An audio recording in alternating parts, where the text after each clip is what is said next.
Hello, everyone. Welcome to today's Permobil Academy webinar. It is 3 o'clock Eastern Time. I'm Brenly Mogul-Rotman. The topic of today's webinar is Aging Concerns, New Solutions with Today's Technology. The presenters are myself and Ginger Walls. Both Ginger and I are members of the clinical education team at Permobil. So a couple of housekeeping notes. Please note that because we're going to be talking about some specific products, there will be no CEUs provided for this webinar. We will be able to provide a certificate of attendance upon completion of the live event. You will receive a link in your follow-up email, and by following the link, you'll be asked to enter your name and email, and you'll be able to print out your own certificate. We will be playing some videos during this presentation. We are doing our best to ensure that you can view as well as hear the audio. But if for some reason you have technical issues, we apologize in advance. In saying that, GoToWebinar works best in Google Chrome. So if you have that browser available, please use it. This webinar is being recorded for the ability of those who cannot tune in live to watch later. And everyone has been placed on mute. If you do have questions throughout the webinar, please type them in the question tab, and we'll do our best to address them at the end of the presentation. And just for you to know that any questions we do not get to live will be answered via email after the webinar. And one last thing is there is a handout of the PowerPoint slides that you can download. It's located on the toolbar in the handout tab. All right, let's get started.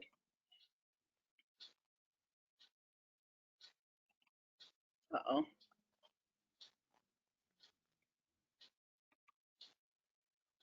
Kayla, I can't do my slide. Hold on, guys. Sorry, technical problems.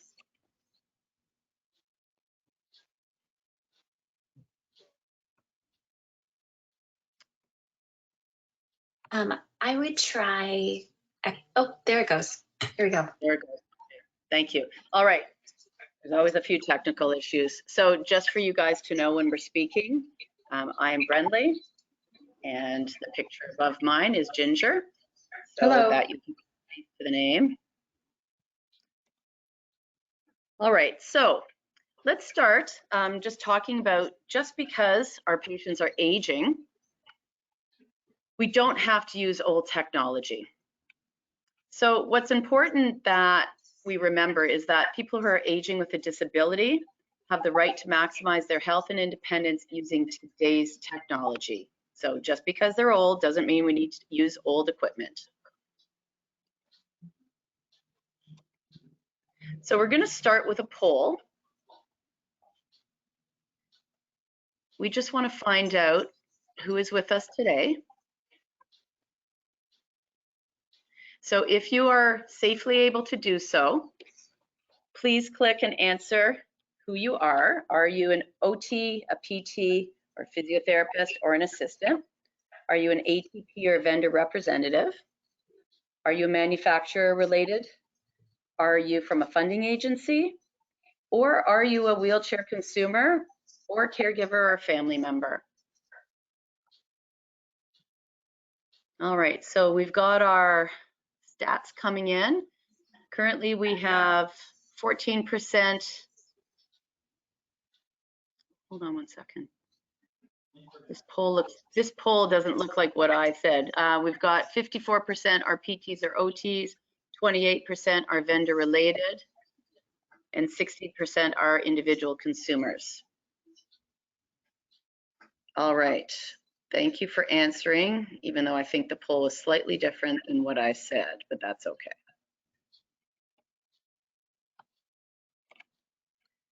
Okay, let's talk a little bit about the aging process. So we're going to talk about two things today.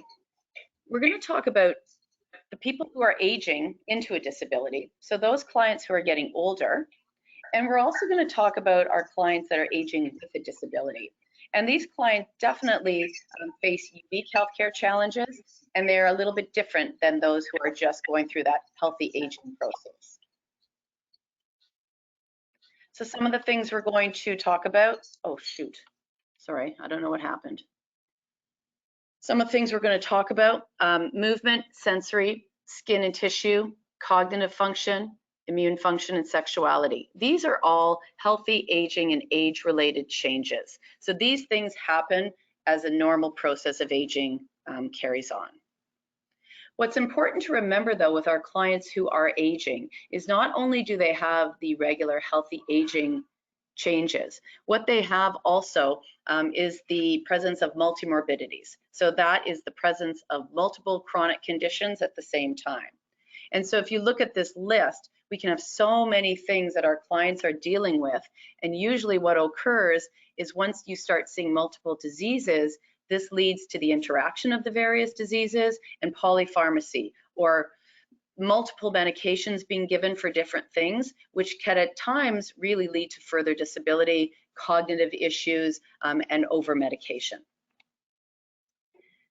The health and aging process is the process of developing and maintaining the functional ability that enables well-being in older age. And there's a lot of things that affect healthy aging, and certainly the environment, certainly the intrinsic capacity of the person, well-being, their happiness, their satisfaction, and their fulfillment.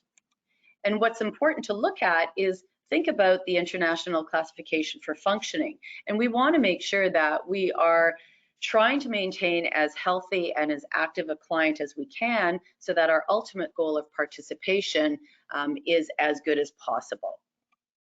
And the attitude of the client is certainly something that has been shown in the literature to really make a difference to healthy aging. And there's a perfect example of it.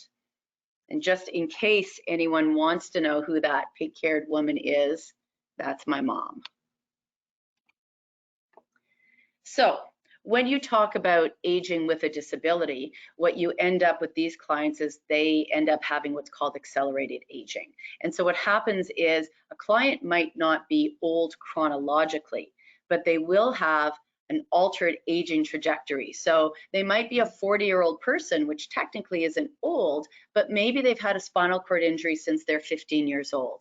And because of this, they have that accelerated aging, and very often they have changes that occur in, the older person at a younger age because of their existing disability. So what's important for us, whether it's the person who is aging normally or healthy aging, or the person that is aging within a disability, is that we have to plan ahead.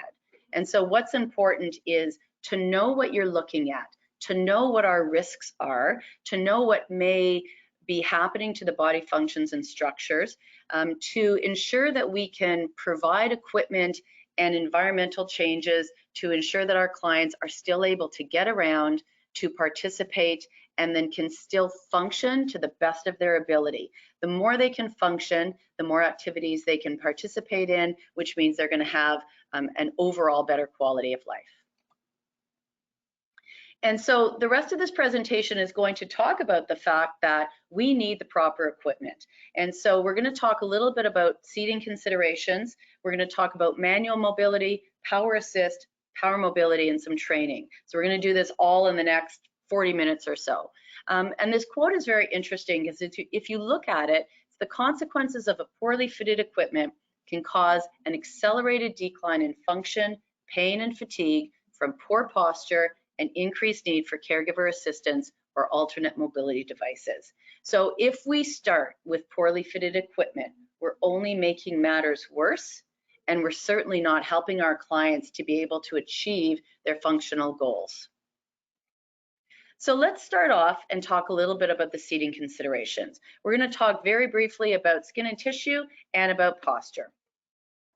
So just a reminder to everybody, the layers of the skin. There's multiple layers of the skin. If you look at the picture on the left, that is generally young or healthy skin, and the picture on the right is elderly or diseased skin.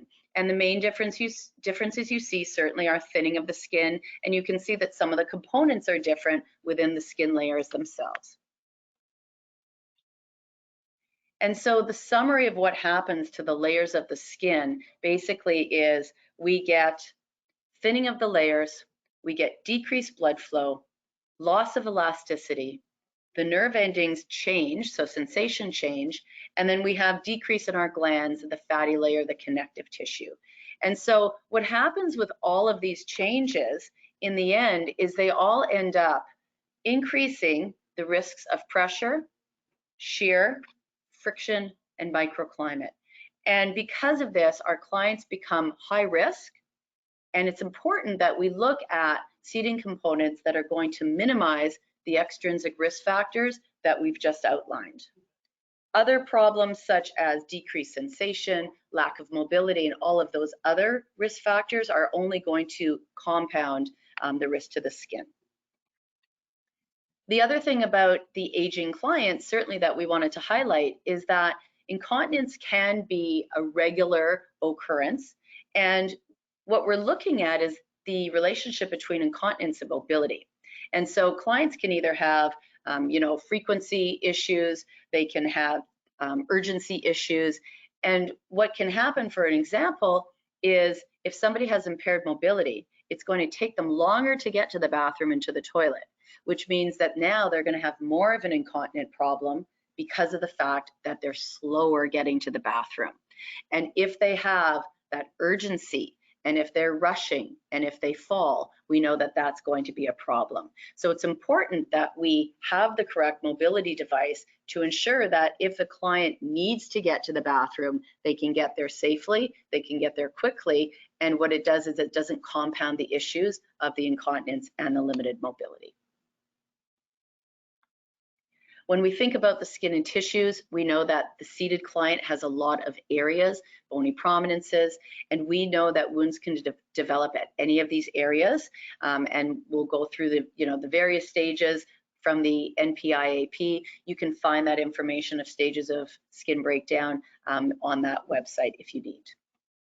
If you think of the client who isn't sitting, but the client who's in bed, we need to remember that also beds and mattress surfaces can be a huge factor in skin and tissue breakdown, not from just the shear and friction of migrating along the bed surface, but from positioning, from lack of turning, and depending on what the client is lying on and how long they spend in bed, that's an important factor because a lot of clients spend more time in bed than they do up in their wheelchair. So we need to be looking at our bed surfaces as well as our mobility and seating surfaces.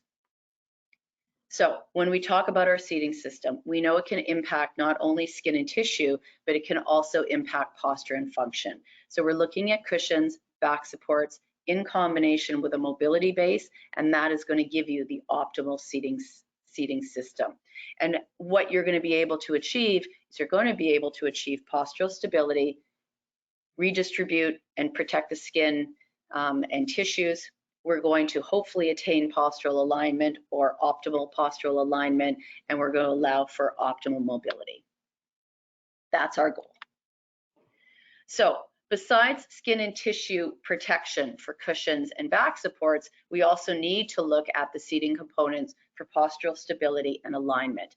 And what you need to remember is clients are much better able to participate with hands-free or reaching or any type of activity, reaching beyond their own space, but only if they're stable and only if they have the optimal alignment. So it's important to look at how a client's sitting and figure out which seating component or which combination of seating component is going to assist them to get that optimal stability as well as alignment that will lead to increased function.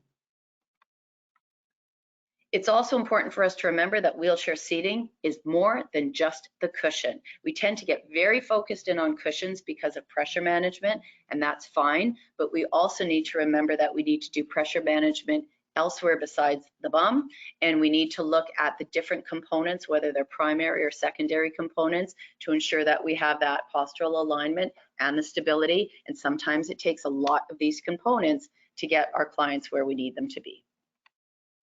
So very briefly, cushions in one slide. We're looking at the design of cushions, the material used, as well as the covers and what's placed on top of the cushion. So you might have a flat cushion, you could have an anti-thrust design, you could have a wedge design. There's different contours that we will see in the cushions. We also know that there's a variety of materials or mediums that are used in the various cushions out on the market, and depending on the type of material and how it is functioning and how it gets set up, that's going to make a difference to how the client is able to sit. And then you're looking at covers. It's important to use the cover that comes with the cushion. Is it stretchy? Is it non-stretchy? Is it slippery or less slippery? Does it have an area that helps to hold the person in place but allow the ischial tuberosities to move, similar to the picture that you see here? We want to avoid extra layers on top of our cushions and covers. Use an incontinent cover if you need to, if incontinence is an issue, rather than placing all the different incontinent pads. Because what it does is it affects your immersion envelopment, it affects your ability for the client to have the features of the cushion benefit them because it blocks the cushion from the client. Features of cushions, the design, the medium, the cover lead to all of these items that are important for function. Cushions help with stability. They can decrease shear and friction. They will allow our clients to reach, the ability to lean. Hopefully we have a cushion that doesn't need the client constantly repositioning or correcting their position. We want them to be able to stay in place for function and then stay in place for the rest time. And we want our clients also to manage their wheelchair skills, whether it's manual or whether it's power. These pictures just show a few examples. So this is Steve. Steve is a C5-6 quadriplegic for the last 30 years. He is sitting on a Rojo Quattro Select cushion. We'll talk about some of his repositioning after. He uses power seat functions, so he uses the Quattro to maintain his stability, to ensure that he's always got equal distribution of pressure, and to lock the air in the four corners to hold him in place. The center picture, you could see he's got a lateral thigh support, and that helps to keep his legs aligned, which helps to keep his pelvis aligned, which is going to help to keep his entire body aligned. The other thing Steve has on the picture on the right is he does use his arm supports. You can see that his elbow leans on the arm support, and he also has transfer handles that he uses, which I'll show you in a minute, but the transfer handles also assist in positioning his legs. So they're sort of twofold function. So there's different ways that you can manage to keep a client in place as he's moving, whether it's through the functions of the chair or as he's moving himself.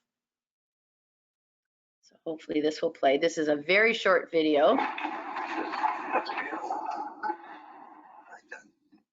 And that's basically Steve using his transfer handles, being able to lean himself forward and reposition his bum to the back of the chair. And so the combination of the transfer handles, his ability to lean forward and stay stable, the cover on the cushion, and the ability of the cushion to allow his bum to move back when he needs to, then he basically can get himself in place and he stays in a stable position. So it's important to think about these things and think about what the client does during the day. When we move on to back supports do a variety of different things that lead to function as well, and you can see that in the little graph. We know that we've got different features of our back supports, which include changes or adjustments in angle, depth, the height or where the back is mounted on the chair, the length, which is how tall the back is, the contour or the shape of the back, as well as the medium or the material used that's going to contact the person's back. So here's Stella. You'll see Stella later in a video, but here's Stella, and she's using a Rojo Agility Back Max Contour. And what's interesting with Stella, she's got rheumatoid arthritis, is although this is a maximum contour back, it's got about 6 inches of contour, she has enough movement that she's still able to be stable when she's sitting upright, but then move herself out and away from the contour of the back in order to reach onto the counter to get things off the counter, in this case, a coffee pod. So it gives her both the stability when she's seated. She's sitting on her Rojo Quattro cushion as well, which gives her a lot of shock absorption, which is necessary because of her rheumatoid arthritis and her joint issues. And it also gives her the whole seating system, gives her the ability to be stable when necessary, but move for function. And that's super important for our clients. And these are a few pictures of David. David is a gentleman, and you can see from these pictures that has a very severe kyphosis, and it is fixed. So that shape cannot be changed. And unfortunately, in a standard chair with a standard back support with a hard shell, David's deformity cannot be accommodated and he ends up looking down at the floor. And so the third picture, what you see is David's using an actor relief back, and this back is open at the posterior part of the back support, and it's got the BOA technology, or the metal straps that basically can be loosened or tightened to match his shape. So in this case, the apex of his curve is coming right through the back of the shell, but it is being supported and pressure is being managed. And when he's sitting in his chair, his deformity is accommodated, and now he's able to sit upright, see the world around him, reach his wheels, and actually be engaged with his environment. So again, it's really important. We don't always just have to put our clients with this type of deformity into full tilt. There are ways that we can sit them upright and we can ensure that they can participate with the world around them. And don't forget your secondary supports. Secondary supports are going to assist with more stability, prevent shear and friction, allow our clients to move, to propel, and to function, and allow them to reach and lean. And so things like anterior chest supports, things like knee blocks, things like head supports that may be midline or may be offset. We need to make sure that we're either correcting or accommodating and keeping our clients as functional and optimally positioned as possible. So let's move on a little bit to manual mobility. And so here's a nice quote again, that independence and mobility is a key factor in life satisfaction and contributes to maintaining the quality of life for the elderly and aging manual wheelchair user. Apologize for that typo there. So let me get to maybe poll number 2. Let's see.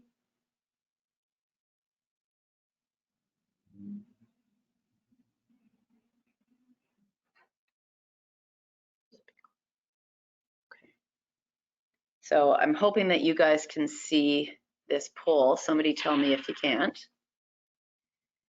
So the questions are, my older client does not require specific configuration to their manual wheelchair. Hold on, sorry guys. Should have a well-configured manual wheelchair regardless of the propulsion method. Should only have a well-configured manual wheelchair if they are hand propelling. Or configuration is not important. The overall weight of the wheelchair frame is most important. Well, good job, everybody. It looks like we've got at least 90% of you feel that our older clients should have a well-configured manual wheelchair regardless of their propulsion method. Awesome.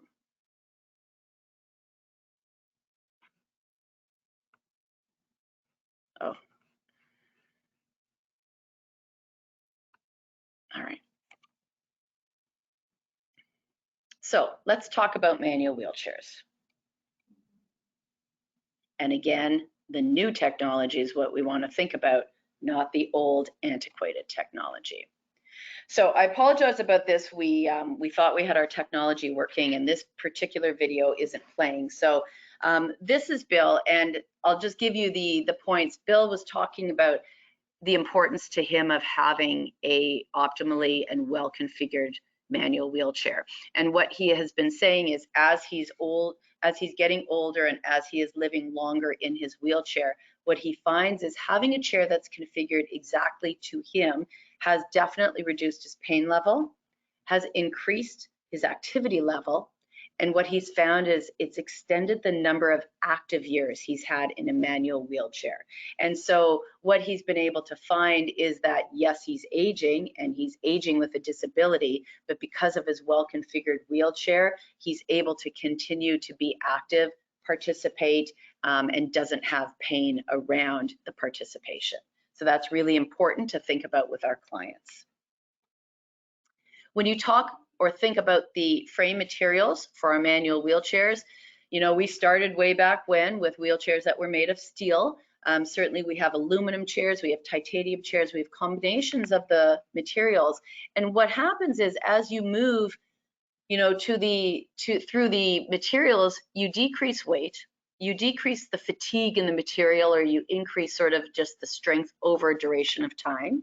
You can decrease your corrosion of the material. So titanium does not corrode the same way aluminum or steel might over a longer period of time. And we know that some materials like titanium are going to provide us with an added comfort and vibration reducing qualities. And that's really important for our clients, not just for their skin and tissue, but for their joints, for their pain, for their spine, for their internal organs over time. And what's important about decreasing vibration or adding some suspension or shock absorption to the frame and to our seating components is that what we found with our wheelchair users in this study from 2014 is that most of our manual wheelchair users are experiencing more than the acceptable standard of vibration for able-bodied people. And that whole body vibration is certainly going to affect pain, low back pain, neck pain, fatigue, muscle ache, internal organs. If you think of how many hours a day our clients are in their wheelchairs, how many days of the year and how many years, and how many times that they're going over a sidewalk crack or a threshold or just the general vibration that they have just from riding down the sidewalk or the road. So it's really important to think about. When you talk about the weight of wheelchair frames versus configuration, the weight is important, but the weight of the overall chair really is only important if you're lifting the chair in and out of a vehicle or somewhere. But what's important about mass is that, and how it affects proper configuration, is that we want to look at where is the mass distributed.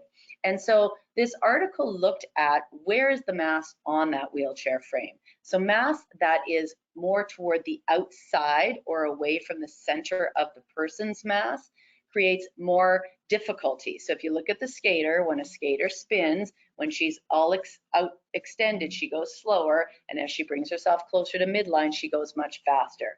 So the more weight we place closer to the person's center of mass, the easier it will be for them to move their chair. The more we put at the edges, like on the wheels and in backpacks and front loading, it makes it harder to move a chair.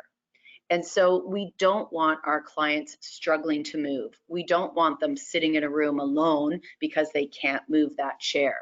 We want ease of movement. So this video, this is just nothing standardized. This will just give you an example of mag wheels with pneumatic tires, the heavier wheel on the left, and carbon blades, which is the exact opposite on the right. They both have weights on them, but what you'll notice is just by letting them go, what you see is the one wheel just moves so much faster and easier than the other, and that's just because of the weight or the mass of the wheel itself. The other thing that makes it difficult to move a chair is rolling resistance. And so what we're looking at is certainly the interaction of the surface with the wheels, the type of tire, the tread profile, the camber, the weight of the tire, and then how much air you have in the tires. All of these things are super important to make sure our clients can move their chairs. The clients that have the hardest time moving the chairs, like our elderly clients, perhaps even in a long-term care facilities, tend to be the clients that we put in the heavier chairs with zero maintenance features that have the most rolling resistance and the heaviest amount of weight on the outside of the chairs. We're making the most at-risk clients, we're making it impossible for them to move the chairs. These are the clients that need well-configured, ultra lightweight chairs with different components to match their functional level.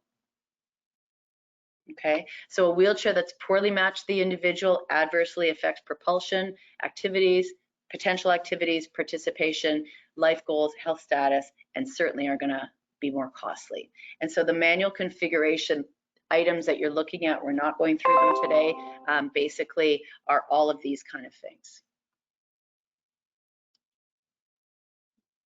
Can you guys still see my screen? Uh-oh. Hold on. Okay, I hope you guys can still see my screen.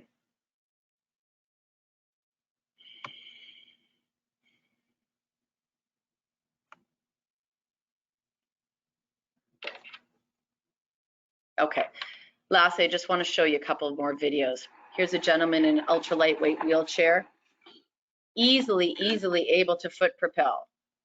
Here he is in the same chair, easily able to get up and transfer himself. Great weight distribution. He doesn't need that clunky chair with the clunky configuration and the clunky components. He needs to be able to have the lightweight chair so he can do what he needs to do in his home. And then when we're talking about the barriers of the healthcare system, the basic thing is when you've done your evaluation and you think that your client may be needing a wheelchair when they go home, if you think they may be needing it, even if you're not prescribing it, don't think, well, we'll just get them the basic chair now and maybe once they get home, they'll get a better chair. Get them or recommend when they get to the community that they get that ultra lightweight chair now. Even if they're going home in a rental or in a temporary chair, don't think that it's okay. Make sure that you get what they need so that when they're home, they can do the most that they can do. Because if you do nothing, remember, these clients are in their chairs for probably 5 years. Okay, so think about your funding agency, think about where you live, think about the criteria and how you need to meet the criteria and match the criteria and how you need to justify the importance of having the better chair. All right, write things in the plan of care, write notes for a community therapist who might be taking care of the client after they leave. Educate the client about the reasons that they might need an ultra lightweight chair with configuration. And then rule out the lesser wheelchairs, because if it's not equally configured, we know it's not equally effective. The important thing, last words from me, is to empower our clients. All right, I'm turning it over to Ginger now. So Ginger, you should have control of the mouse. Great. I will transition into power assist solutions. Power assist solutions haven't always been considered right off the bat for our seniors. And I want to remind people that our seniors deserve today's technology, not old technology. Brenly, I'm not able to advance the slide.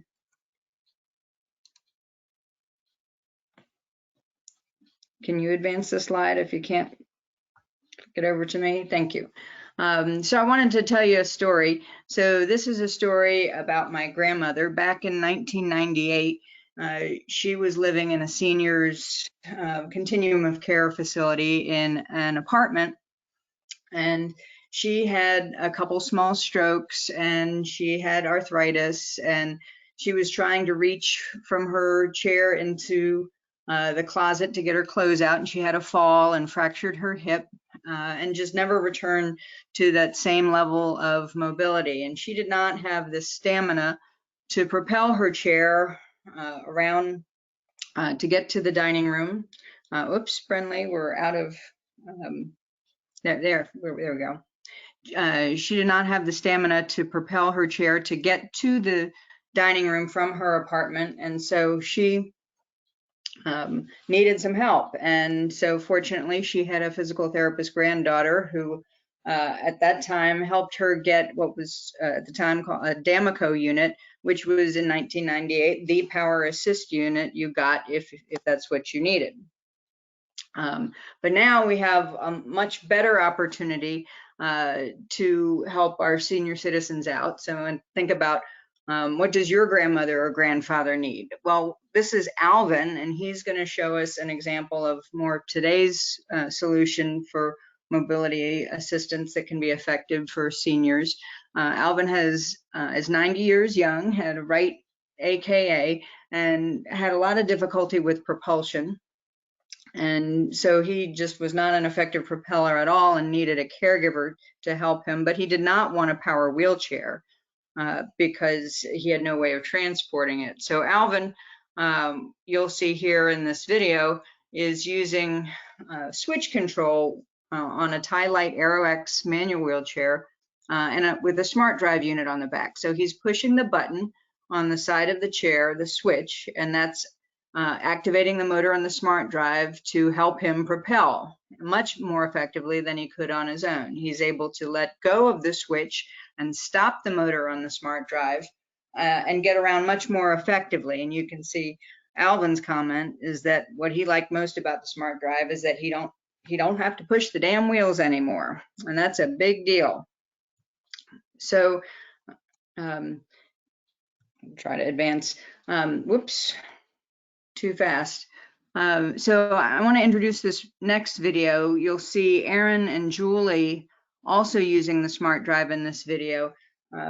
They both have spinal cord injuries, and Julie also had a history of a stroke. But I want you to listen for their comments about how the Power Assist unit, the smart drive specifically, helps them be active longer and participate more and extend their active years in a manual wheelchair using the smart drive. So Brenly, if you could launch that video, please.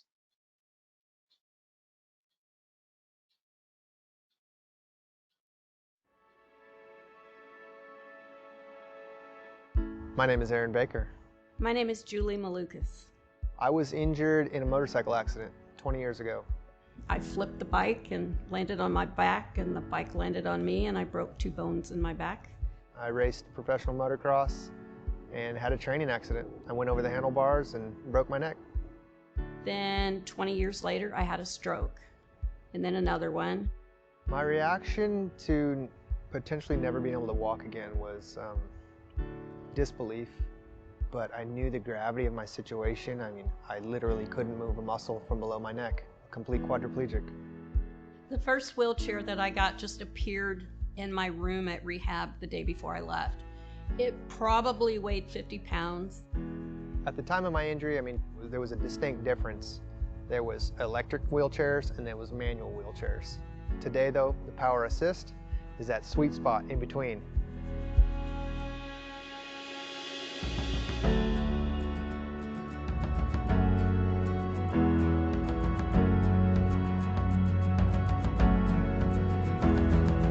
I knew I could benefit from the smart drive the moment I saw it. That is it. That's my ticket to an adventurous life. Mounted it on the back of my chair, simple instructions on how to double tap, and away I went. The smart drive is portable. It's light.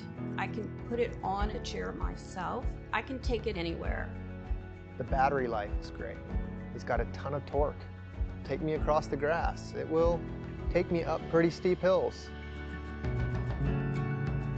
I love using the switch control. I can push it when I want it to start and let go when I want it to stop. And it's easy, it's safe, and I'm totally in control. E2 is the future. It's really a lot like my smartphone, and it functions just like the push tracker. The double tap feature is still there. I'm a very active person. I love anything outdoors. I love to go camping, spend a few days on the lake with friends.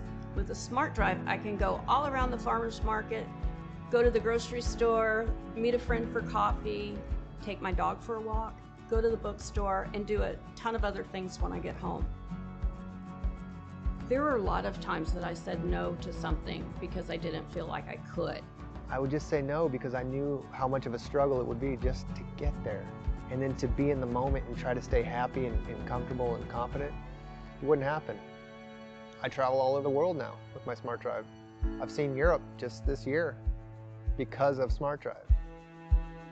Using the smart drive now, instead of waiting till I can't push anymore, just gives me more opportunities. I'll be younger longer, and I'll be happier and out in the world doing everything I want to do. Maybe we'll ride smart drive across the country, I don't know. I want to do more. I want to conserve my energy for the things that I love most. I don't want to be tired just getting there. And that's what the smart drive allows me to do, is to just roll comfortably to my destinations and enjoy the ride along the way.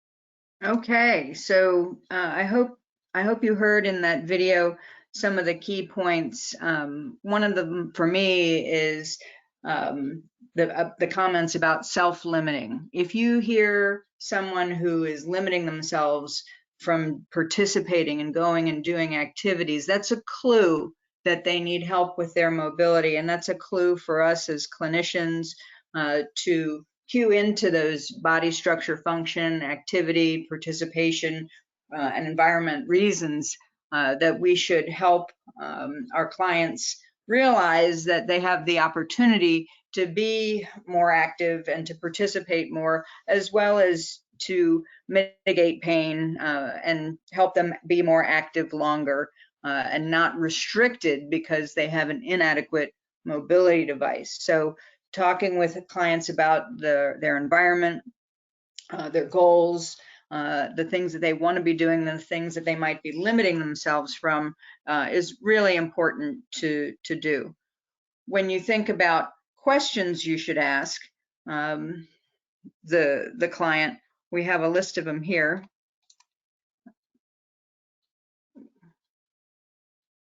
Okay, Brenly, Ginger, maybe you can. no, I know, but something, okay, Ginger, do me a favor and click your mouse and then see if it goes. Yeah, okay. There it goes. So some of the questions that we need to consider are, will the client be in the manual wheelchair for long term?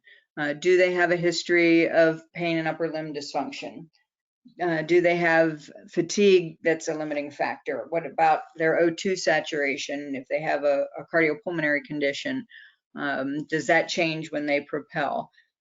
Do they need assistance in particular because their environment is hilly or they have ramp or carpet challenges? What about their propulsion style? Do they need switch control in some cases if they're a foot propeller? We'll show you an example of that for a minute. Or does the caregiver need assistance? Smart Drive can help with that, as well as help with compensatory postural issues by making propulsion more efficient.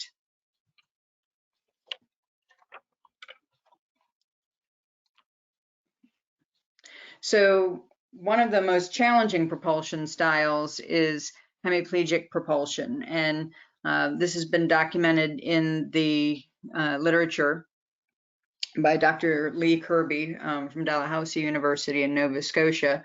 And so many persons who are post-stroke have to use a hemipropulsion style. And in this video, you'll see this woman propelling. She would normally be using her right arm and right leg to propel. And then when she gets onto the carpet, it's even more difficult to propel. She has a switch control for the Smart Drive in her right hand, and she squeezes that switch. She's still steering with her foot, but when she squeezes the switch, she's able to activate the motor on the Smart Drive, and that helps her propel around her house much more effectively. She's maintaining good contact with the back support and is able to be in a good posture, well supported throughout the day, and by not having to overexert herself with wheelchair propulsion. Another example of momentary switch control for foot propulsion is in this video. This is Susan, and she is able to, she had a cerebellar stroke, and so she is unable to coordinate propulsion, but she is able to take little bitty steps with her feet. And when she does that, she's steering the device, and the Smart Drive is actually propelling the chair forward.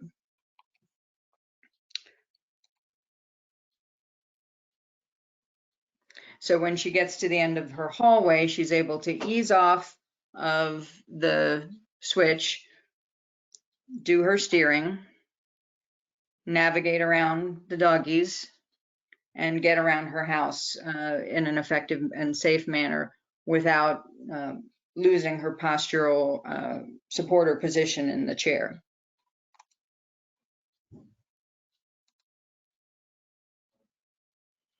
So the Smart Drive can also be a benefit to caregivers The Smart Drive can be mounted on the back of a manual tilt and space chair.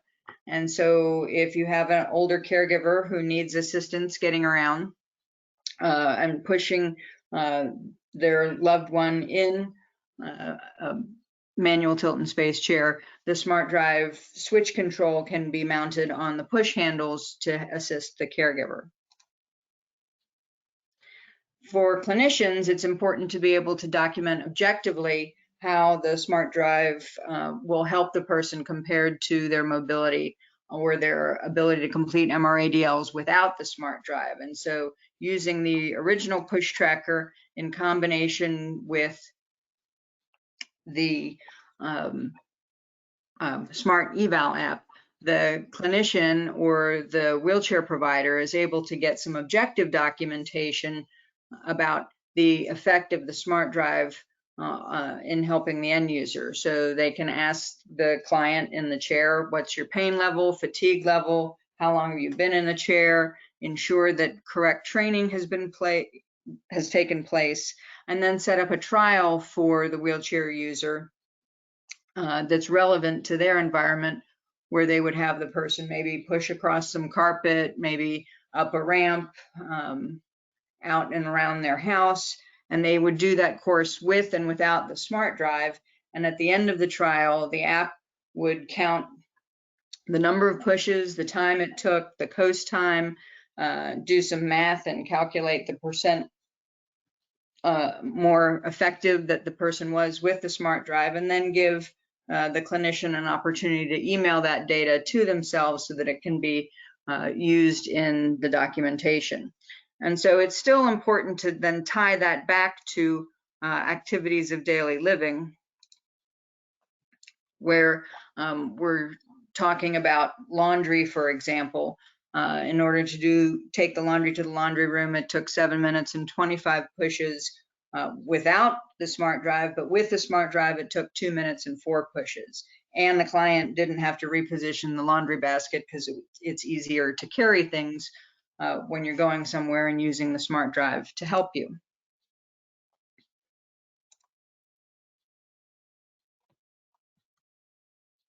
So some other objective measures that you can use for justification include just items from the wheelchair skills test, using the wheelchair propulsion test, which is just using a regular stopwatch and counting push strokes, looking at O2 sats or different fatigue and pain scales.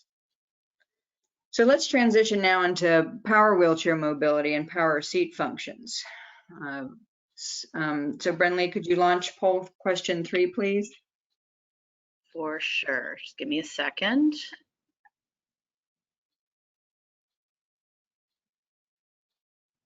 Okay, so what client needs would drive the wheelchair user and clinician to consider a power wheelchair versus power assist? The need for power seat functions, or the client has a progressive condition. Transportation, the client loads their wheelchair into the car. The desire to stay in a manual wheelchair, or the client can propel but requires some assistance for thresholds, ramps, carpet, and long distances. So why would you go power? So it's a little bit of a double negative question, I guess, but the majority of people are choosing the need for power seat functions and or the client has a progressive condition. So that's awesome. Thank you for participating in our last poll. All right, back to you, Ginger. Thank you. Yeah, power seat functions is the big driver here. You can get great positioning in an ultra lightweight manual chair with a good cushion and back, like Brenly talked about, and then the Smart Drive can help you get over carpets and thresholds and ramps and even long distances. But when you need help with weight shifting, that's what brings you to a power chair. And so let's think about power options that are often used with seniors, and often these options really don't meet their needs. It was back in 1968, which was a long time ago, that the first Amigo scooter was invented. And we know nothing much has changed since then in terms of the limited seating options, challenges with transfers and access that scooters provide. And we also know that falls occur much more frequently in power scooter users than power wheelchair users. And when we consider captain seat power wheelchairs, we have the same postural problems. A captain seat is not a skin protection cushion or even close to an equivalent of that. And so that ends up resulting in poor positioning, decreased independence, and certainly less time up in the chair for the person sitting in the chair. So since it's power seat functions that would drive you from the ultralight manual wheelchair with the smart drive to a full power system, let's address power seat functions a little bit. Power seat functions are powered by actuators, and there's smart and non-smart actuators. And today's technology is all about smart actuators, which have position feedback sensors and allow for memory positioning.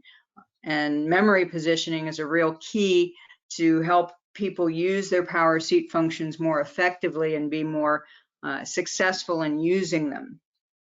You can assign shortcut keys that give the person like an easy button to access multiple power seat functions. And so many times we as a clinician might worry, oh, will this person be able to manage tilt, recline, and power legs? Well, if we give them an easy button where they can operate all three of those functions sequentially and move to a pre-assigned position with the push of one button, like you can with Permobil's IRM, then we can give them access to those three seat functions. And we know from the evidence clinically that that's really important, that you need power tilt and recline in order to get deep tissue reperfusion rather than just superficial skin perfusion, and that deep tissue reperfusion cannot be achieved with tilt alone.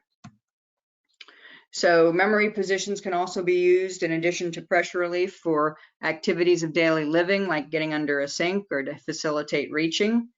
And they can help mitigate falls in this way. So if we know falls are dangerous for elderly and are often multifactorial, involving the environment, equipment, and the skill and motor control of the individual, if we set up the end user's wheelchair to help them participate, like Stella was showing us with getting her cup of coffee made, then we know that we're less likely to have a problem for Stella, or Stella's less likely to have a problem with falling because she can use her power seat functions, as you see in the video here, to help her make a cup of coffee independently.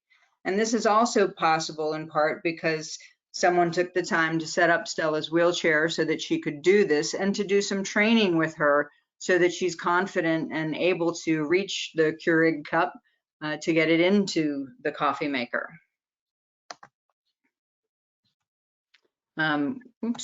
Stella is also able to use her power seat functions to get in and out of her closet and get her clothes in and out of her closet. And again, this is an activity that we can simulate in therapy and do training with at delivery. So this is Anne, and she's going to access her sink and to brush her teeth and wash her face. And when Friendly, you could launch this video. We'll let Anne do the talking.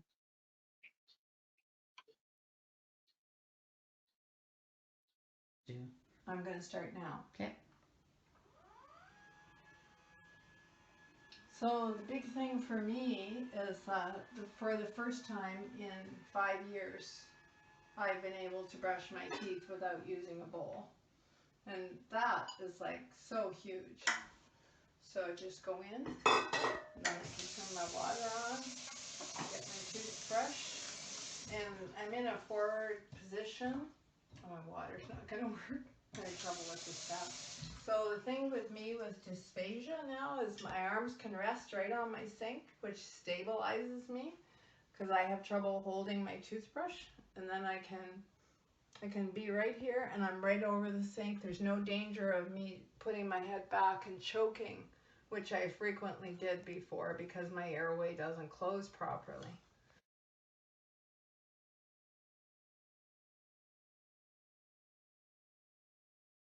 So those are great reasons to want to use that power seat elevation, active height, and anterior tilt, active reach together as a dynamic combination of these two power seat functions in order to be much more independent with a task. So here's another video with Cindy talking. Cindy is a mother and a grandmother, and she had polio. So she's been in a wheelchair since she was a little girl, and she will tell you how she uses her power seat function. So Brenly, if you could launch Cindy's video.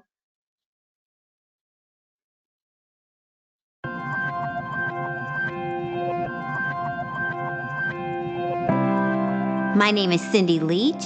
I'm from Pikeville, Tennessee. I have been in a wheelchair almost my entire life. I had polio at the age of 2. I am married and have 2 sons and 4 beautiful granddaughters and a great-granddaughter on the way. I work in a doctor's office. I love being with people, visiting rehab hospitals and nursing homes, trying to give them a smile for the day and something to laugh about. Some of the things I like about being active is it makes me feel like I'm experiencing as much life as I possibly can. I enjoy spending my day like anyone else would spend their day. Some of the challenges I've been able to overcome by utilizing active height is that you'd be able to use your entire kitchen, the upper cabinets, the top shelf on your refrigerator. If you want to cook on top of your stove, you're able to see into the pot. In using the active reach feature, not only can you bring your chair up to the level that you need to be, but then if something is still just quite out of your reach, you can tilt the chair forward. I work in an office, and copiers and printers and fax machines get larger and larger and higher and higher. If I need something on top of the file cabinet, I don't have to ask someone else to get it for me. Before I had my elevated seat, everything just had to be set to my way of life. And that always takes away a little of your independence when you see people modifying their life for you. Now they don't have to do that. You get to modify your life with them. It is emotional. It's pretty emotional to go from living your whole life looking up at people and then all of a sudden just be equal. The more features that you can have, the more things you're able to do, the better life that you're able to live.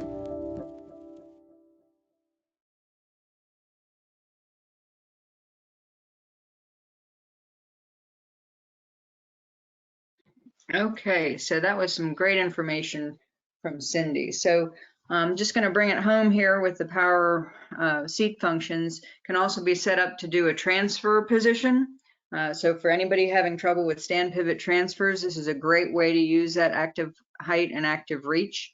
And we as clinicians need to remember to do some training. So we know that people, when they understand how to use their seat functions, are a lot more confident in being able to go different places and do different things and participate more. And so it's important to do that training. This study looked at power wheelchair challenges from the wheelchair user's perspective, and the wheelchair users identified these 4 categories: difficulty with moving in tight spaces indoors or carrying things while moving, maneuvering on streets and ramps and curb cuts and in crowds, maneuvering for specific tasks, activities of daily living, and just doing some problem solving in their wheelchair use. And so these are some things we should be doing training with wheelchair users in therapy. Emma Smith, who's another one of my very smart Canadian colleagues, has published about wheelchair training considerations, about the content, what we should be teaching, the techniques, how we should be teaching, the dose or how much or how often we should be teaching, and also what modifications should we be doing to the chair to make sure that the chair is responding appropriately to the person using it, turning down the speed and acceleration, for example.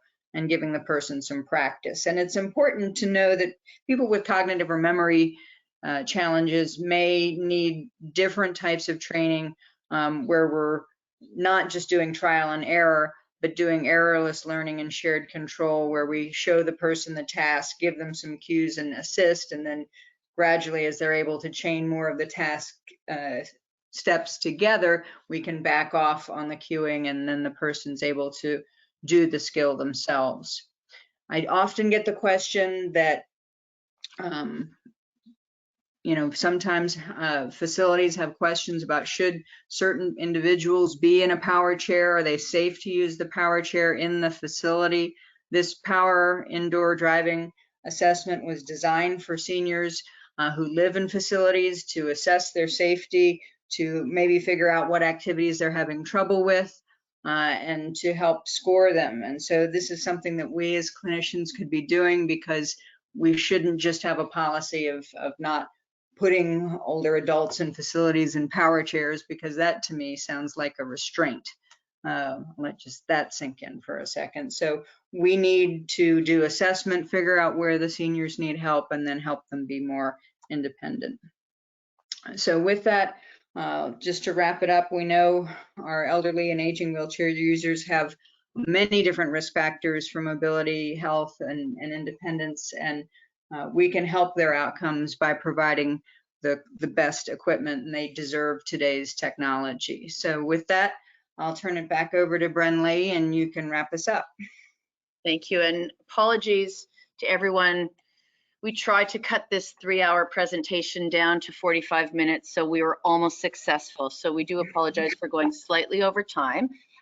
Firstly, thank you everyone for watching this webinar. And before we close out, we want to make sure that you know about our next webinar, which is happening on April 7th, 12 Eastern Time. The presenters are Teresa Plummer and Jennifer Bernstein. And this webinar is very exciting to all of us. It's on the Permobil Explorer Mini, which is our newest device that was just launched last week. The title is called Exploration Made Easy, Introducing the Permobil Explorer Mini. So this is fantastic. Please tune in. We don't have time for questions. Some of the questions were price related and some product specific related. We promise those of you who ask questions, we will get to you via email and answer all of your questions following this webinar. So we do apologize for that, but we are conscious of the time. Just to let you guys know that the handout does have references in it as well. And certainly if you have any other questions in regards with the webinar, any other inquiries, please contact education@permobil.com and we'll get back to you. So remember, you will receive an email with a link to access your certificate of attendance, and you will also have the option to complete a survey with some feedback. So we just want to thank you guys very much again for attending, and we'll close it out. So Kayla, you can close it out whenever you have a moment. Thank you, everyone.